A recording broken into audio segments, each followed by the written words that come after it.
Hello and welcome to Newton Gate, where we make your dreams come true. Today, our topic of discussion will be vectors. This chapter is from class 11, a very important chapter.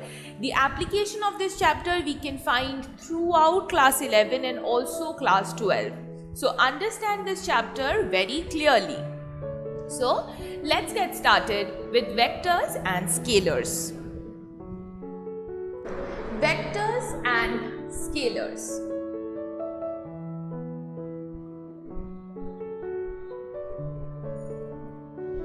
What are vector and scalars? They are physical quantities having some magnitude and some will have a magnitude and direction.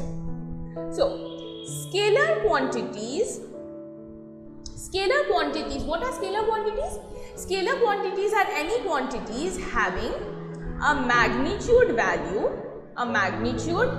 but they will have no direction. They will have a magnitude but they will have no direction. What are vector quantities? Vector quantities will have magnitude and it will have a specific direction.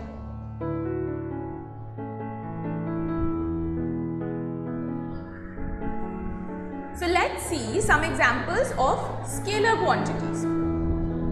Now, if I ask you that there is a rod and you need to tell me that what is the length of this rod, what will you say? You will measure the length and you will tell me that it is, let's say, 10 meters. Okay. So what did you tell me? You said there is a magnitude value that is 10. But with that you also said meters or m. What does it mean? It means that scalar values will obviously have magnitude, but it will be also having some specific units. For different physical quantities, there will be different units. So the scalar quantities will have a magnitude followed by a unit. Let's take another example. If I ask you to find the mass of this rock, okay, so you need to give me the mass.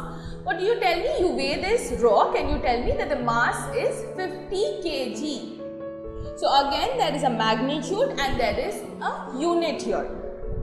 Okay, so length and mass, common examples of a scalar quantity. The first operation will be addition or subtraction. Now a scalar quantity will follow the general law of algebra. That means if I want to add two values, I will have to keep their units same. So for two quantities, for a physical quantity, for a scalar quantity to be added or subtracted, their units need to be same.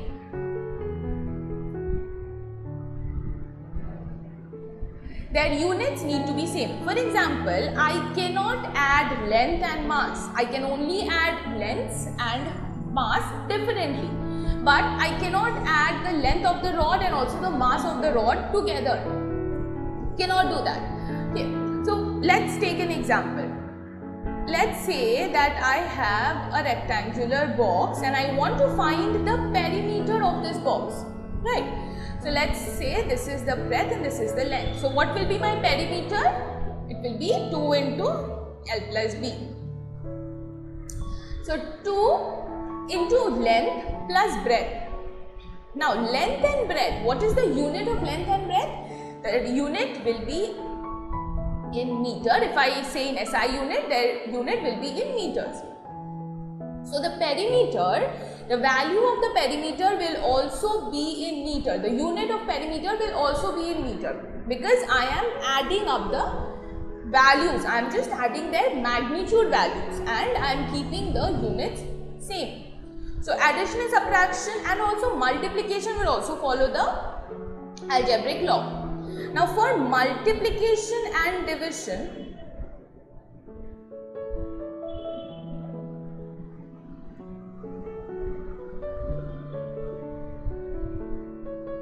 for multiplication and division, the units need not be same. They may or may not be same.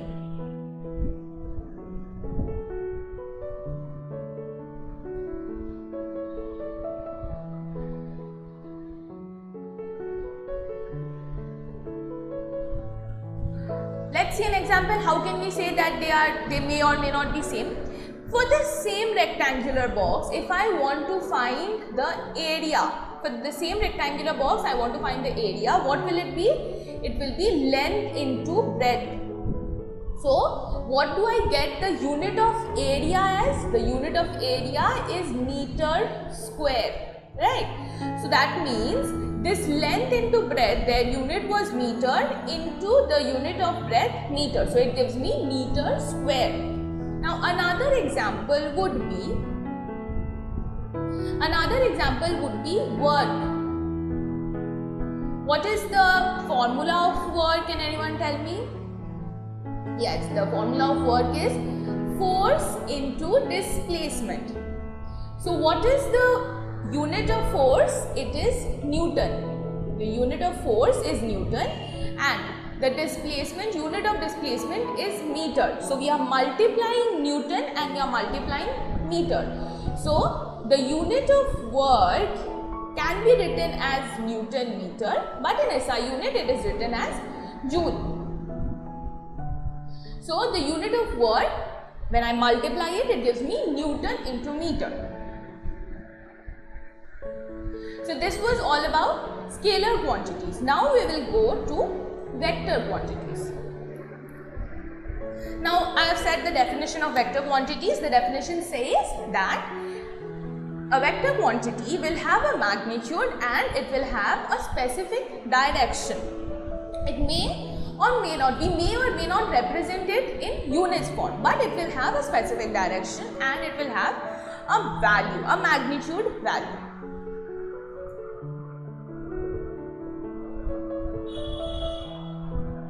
Now, vectors have to be represented in some or the other form.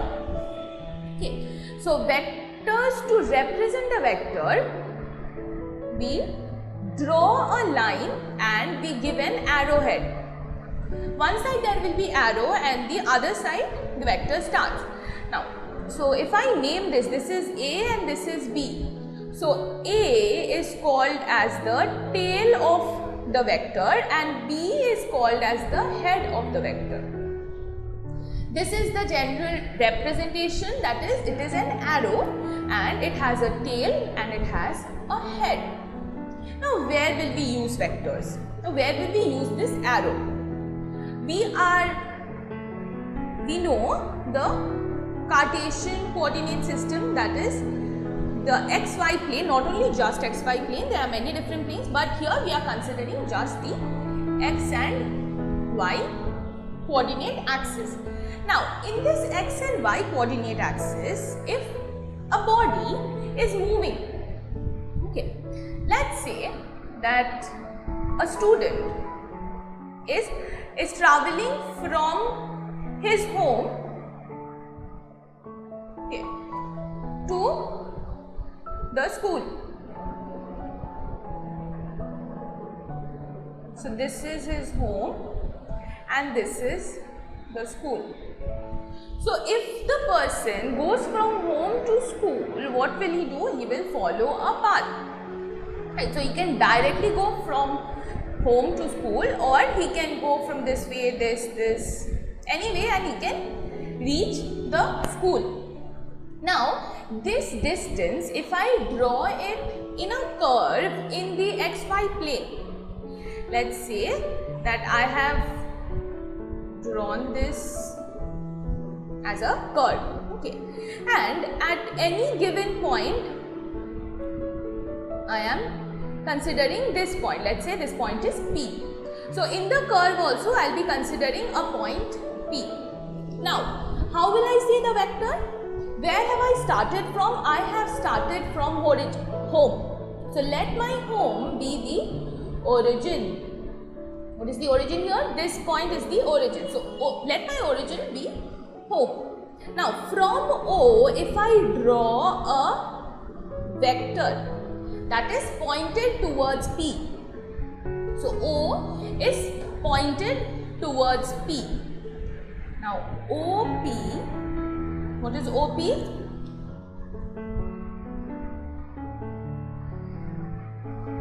Is the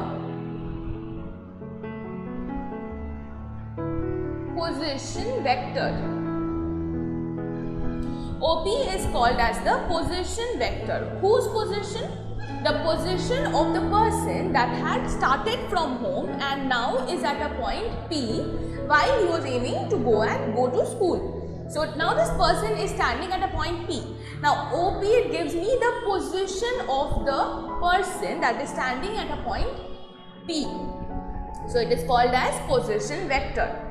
And in vector we represent OP as, it is represented as R. The position vector will be represented as R, and on top of it there will be an arrow. So this is how we represent a vector, that is on top of R we will give an arrow. Okay. Now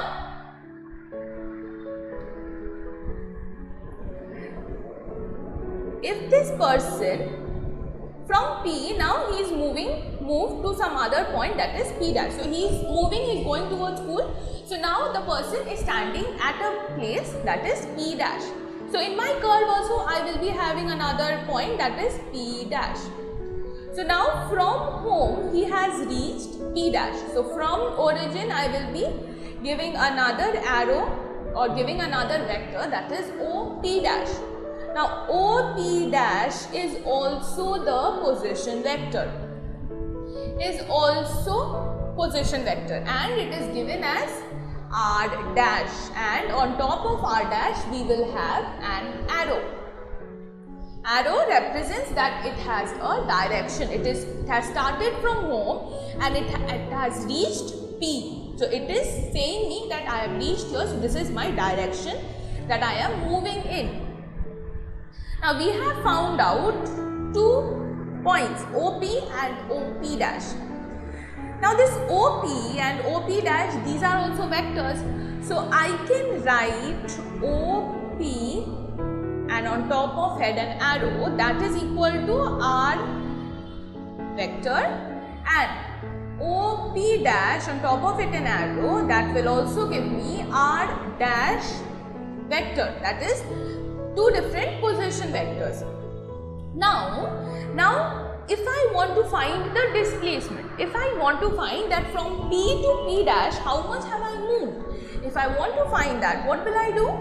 From P, now I want to go from P to P dash, right? So what will I do is from P I will point towards P dash.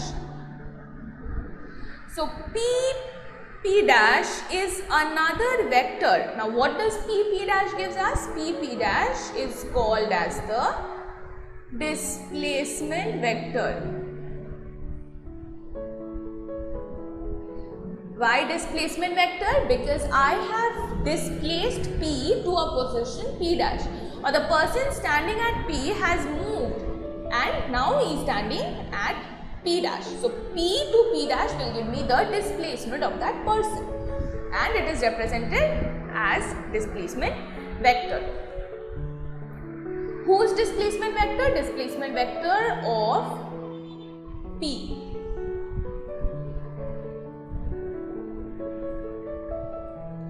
Now if I say that I have a vector, how am I supposed to represent a vector? By an arrow and an arrowhead. So if this is a vector, let me name this vector as A and on top of it an arrow. So A, this is how I represent a vector. But now vector has 2 things, magnitude and also direction. So how will I represent the magnitude? The magnitude of a vector is represented by, magnitude is represented as mod of A or just A. If I can write A or mod of A, and A should have an arrow on top of it. Now this will tell us the magnitude, and this will say that it is the vector. It is saying that A is a vector. Next we will be seeing if there are 2 vectors and they start from a single point, or we can say that if there are 2 vectors and the tails of vectors, they are joined. So from here I have a vector that is A, and from the same point I have another vector, that is b. Now A and B have started from a single point. So A and B will have an angle in between them, that is represented by theta. So what is theta? Theta is the angle between two vectors.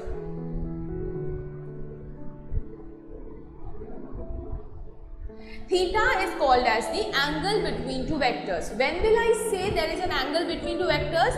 When the tails of the two vectors, they are joined and they start from the same point. So when two vectors start from the same point and they go in, not in the same direction, but they go apart, that is when there is an angle in between them, that is represented by theta. Next we have some different types of vectors.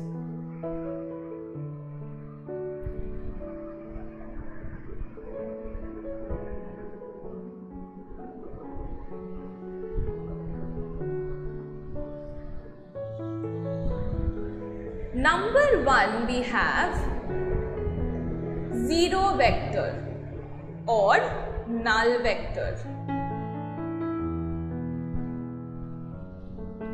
Zero or null vector, as the name suggests, it is zero. The magnitude is also zero and it will have no direction. So a zero vector has no magnitude and no direction. No magnitude and no direction will be called as a zero vector, or we can also call it null vector. Next type is the unit vector.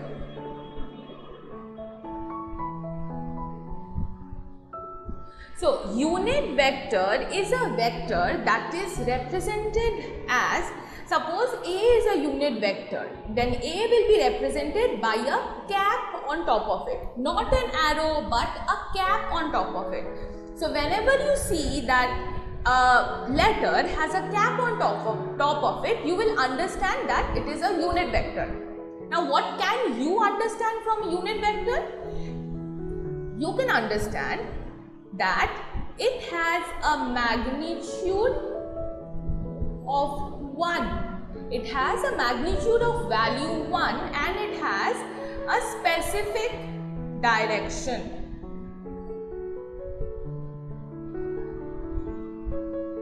The magnitude of the unit vector will be 1 and it will be having a specific direction. Now, if I have A as a vector, then A vector can be represented as magnitude of A into the direction of A. Why am I writing A cap and saying that it is the direction? Because the A cap, it says that it has a magnitude 1 but it has a specific direction. So A cap does not change the magnitude of A, but it says only the direction. Its A cap says only the direction and the mod of A, it only gives us magnitude. So A vector can be written as magnitude into the direction. So from here, if I want to write, from here if I want to find A cap can be written as A vector divided by mod of A, that is A vector divided by the magnitude of A. So this form will give us the direction of the vector. For this form of equation, I can find out the direction of the vector. Equal vectors.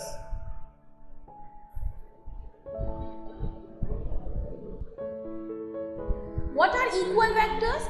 Equal vectors, So if I have two vectors, A vector and B vector, and if they have same magnitude, the value of their magnitudes are same.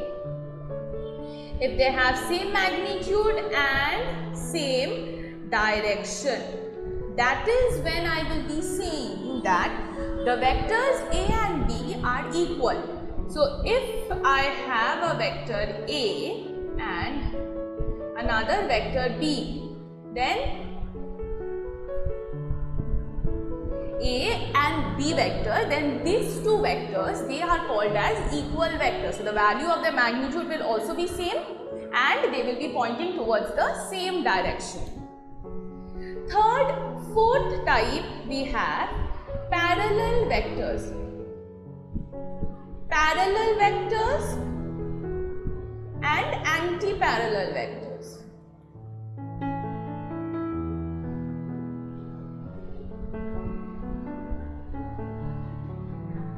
Parallel and anti-parallel. Parallel, when will we say?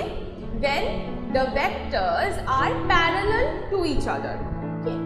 So when the vectors are pointing towards the same direction. If there are two vectors, A vector and B vector, and they are pointing towards the same direction, then they will be called as parallel vectors. So you can see from the diagram that mod of A is not equal to mod of B. That means what? That means the magnitude of A and B, they will not be equal. They may or may not be equal, but what will be same? They will be pointing towards the same direction. Now, what are anti-parallel vectors? Anti-parallel vectors are, if this is one vector and this is another vector, right? So, if this is A and this is B, okay, same direction. Anti-parallel vectors are what? Anti-parallel vectors, the magnitude may or may not be same,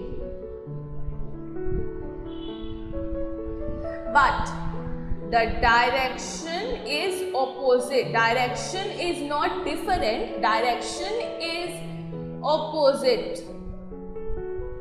The term opposite is important because they will point towards the exact opposite direction. Okay, the direction will not be different, but the direction will be opposite. A and B, if they are pointed towards the opposite direction, then we will be saying that they are anti-parallel. If they are pointing towards the same direction, we will be saying that they are parallel vectors. Fifth type is called as, fifth type will be called as negative vector. Okay. What is a negative vector? A negative vector is a vector having same magnitude but works in opposite direction. So, negative vectors have same magnitude and direction is opposite.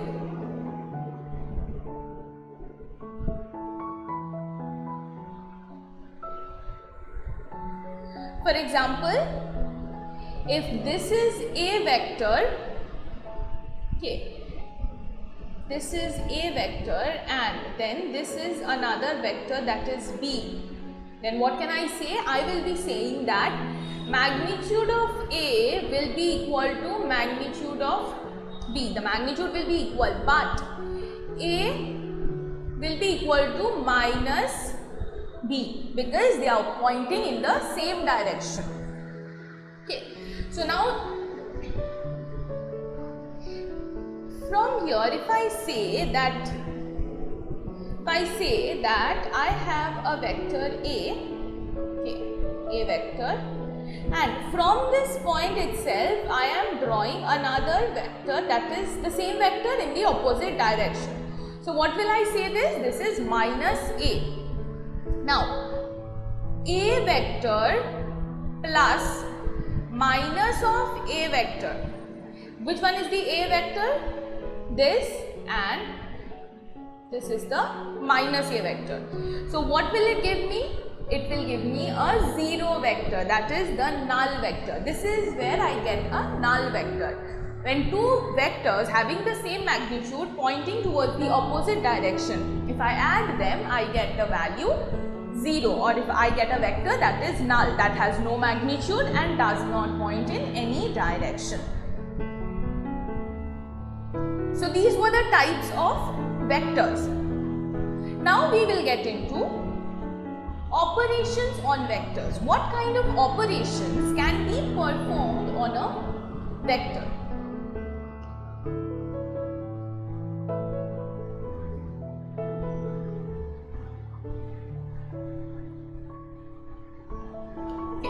So operations on vectors, the first operation that we can perform is we can multiply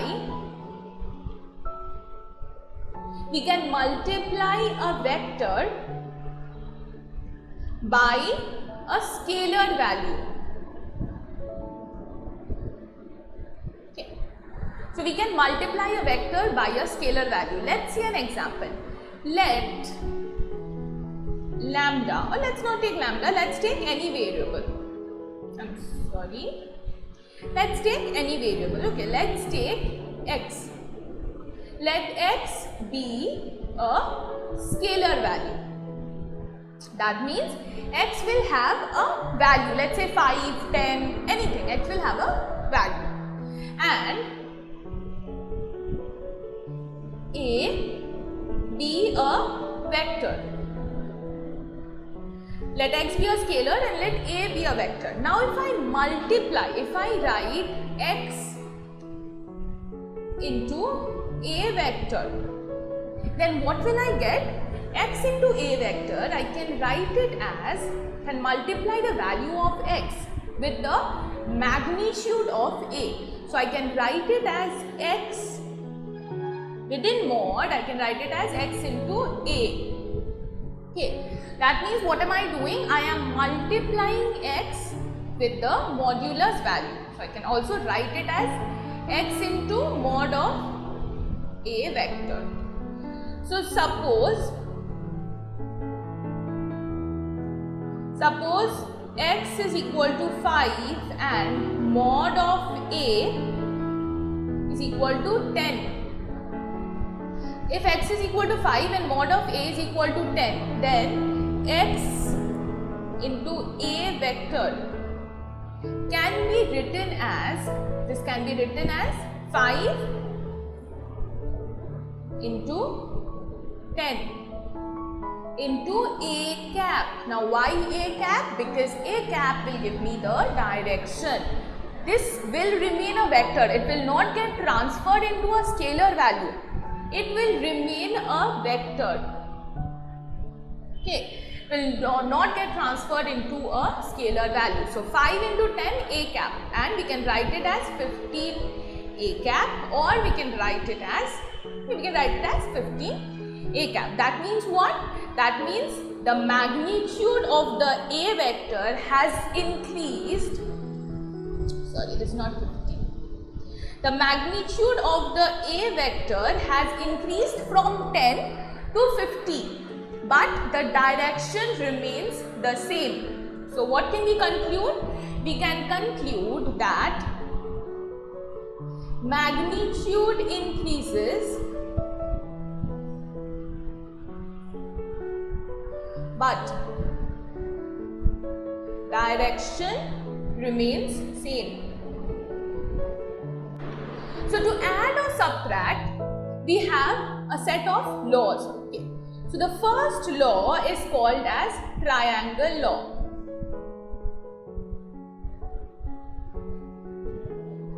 It is called as triangle law of vector addition.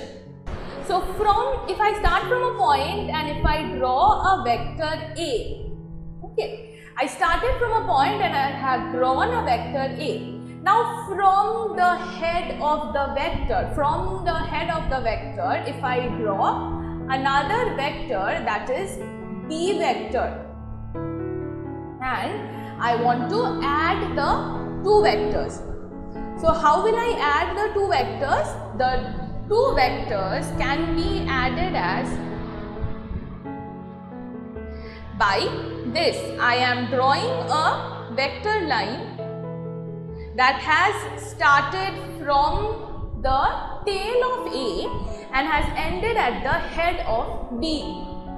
So it has started from the tail of A and ended at the head of B. So this vector, let me name it R vector. So the R vector is called as resultant vector.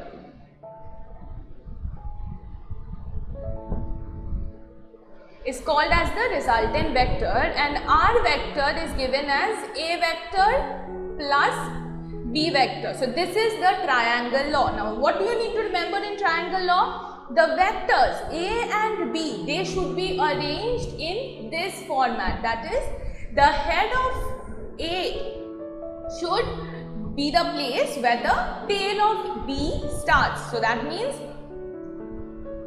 it should be continuous. So from the head another vector will start. From the head another vector will start. Okay.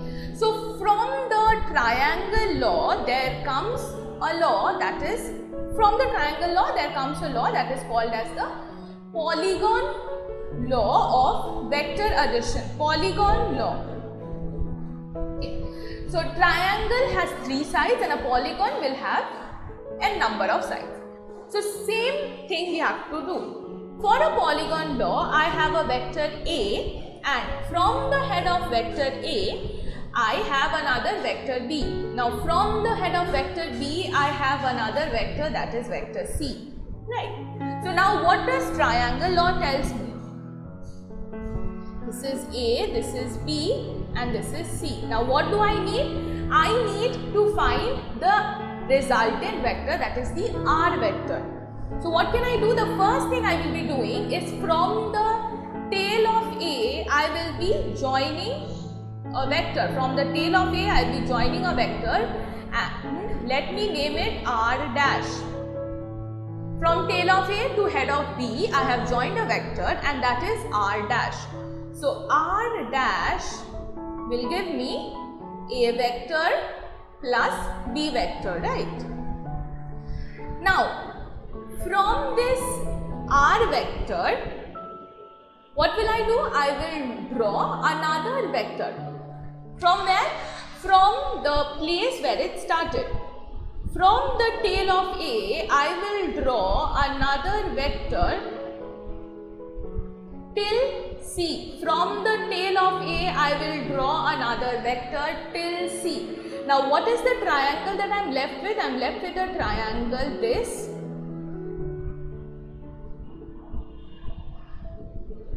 So this vector is R dash and this is C. Let me take this as R vector. So what will be my R vector? My R vector will be R dash vector plus C vector, right? So substituting this, if I substitute R dash in this, so what do I get? I can write R vector is equal to, now R dash, the value of R dash is A plus B. So A vector plus B vector plus C vector.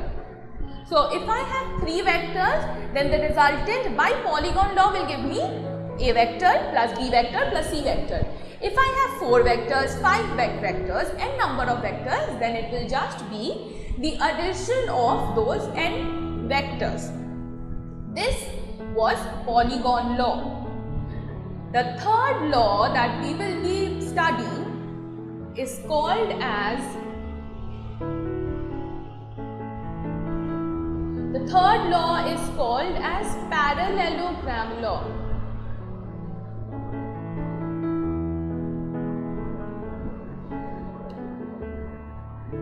Parallelogram law of vector addition. So, if I have 2 vectors, okay, if I have 2 vectors, that is A vector and B vector, and A and B, they start from the same point. If A and B start from the same point, let's say that this is my A vector and this is my B vector. This is B and this is A. Now how have I placed them? The tails of A and B are coinciding. Tails will coincide. Okay. Now what do I need to find? I am aiming to find the resultant R. That is the addition of two vectors. Now before also I have said what is the angle between the two vectors. When will I say there is an angle? When the tails coincide. So the angle between A and B will be named as theta. Right? Theta is the angle. Now parallelogram law says that if A and B are two vectors whose tails are coinciding, then we can consider A and B to be the adjacent sides of a parallelogram. So A and B can be the adjacent sides of a parallelogram. Now how can we say it is? Now let me just complete this parallelogram. Okay, so if I complete it, it will be something of this sort. So now I have completed the parallelogram. So we can understand that A and B, they are the two adjacent sides of a parallelogram. Now what will be R? The resultant vector R, is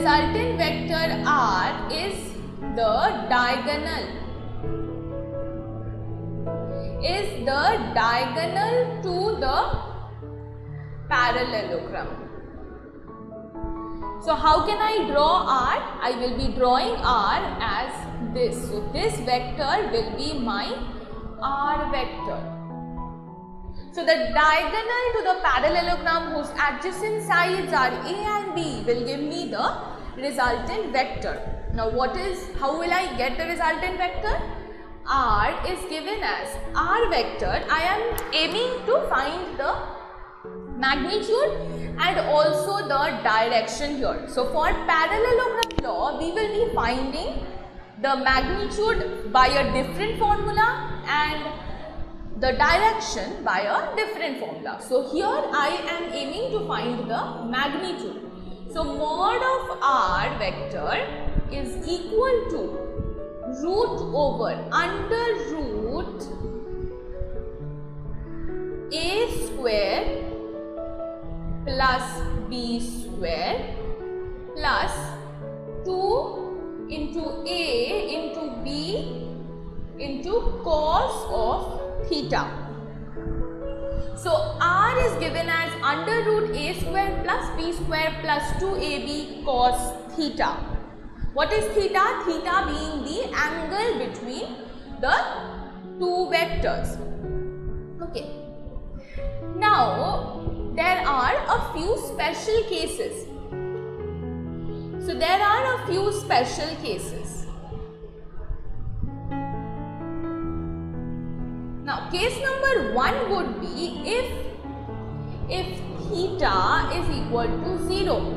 If the angle between A and B becomes 0, then what will happen?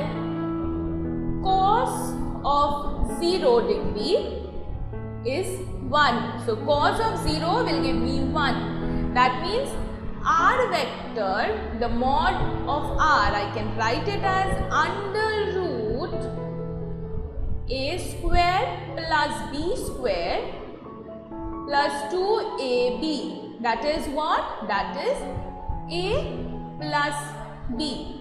So R is equal to A plus B. This is their magnitude. There is no direction involved. Now, if I have another case, if I have a second case, that is where theta is equal to 90 degree. So cos of 90 degree is 0. So R will be equal to under root A square plus B square. This is the value of R when the two vectors, they are perpendicular to each other. Now what does r gives me? This only gives me the magnitude. This just gives me the magnitude of the resultant vector. But I also need the direction of the resultant vector. So for direction, I have to take angle between A and R. Angle between A and the resultant vector, let me take it as alpha, and the angle between the resultant vector and B, let me take it as beta. So this angle will give me the direction of the vectors. Okay, so now how will I get the direction? It is given by tan of alpha. So tan of alpha is written as B into sine theta by A plus B cos theta. And tan of beta will give me A into sine theta by B plus A cos theta. Now, alpha will give me the direction of the resultant vector for A vector. So, alpha will give me direction of R vector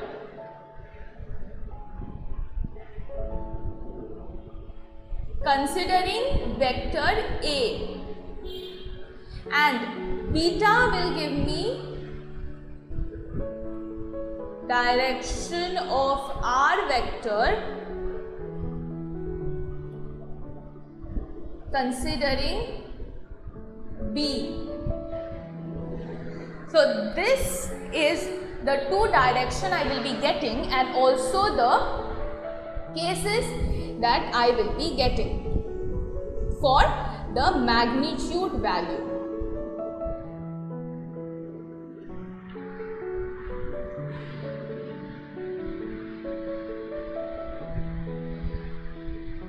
So we have studied, so what did we study so far? We have studied what are vector quantities, what are scalar quantities, and in vector quantities we have studied the different types of vectors, we have studied the operations on a vector. Now we have just studied the three laws for addition and subtraction of a vector.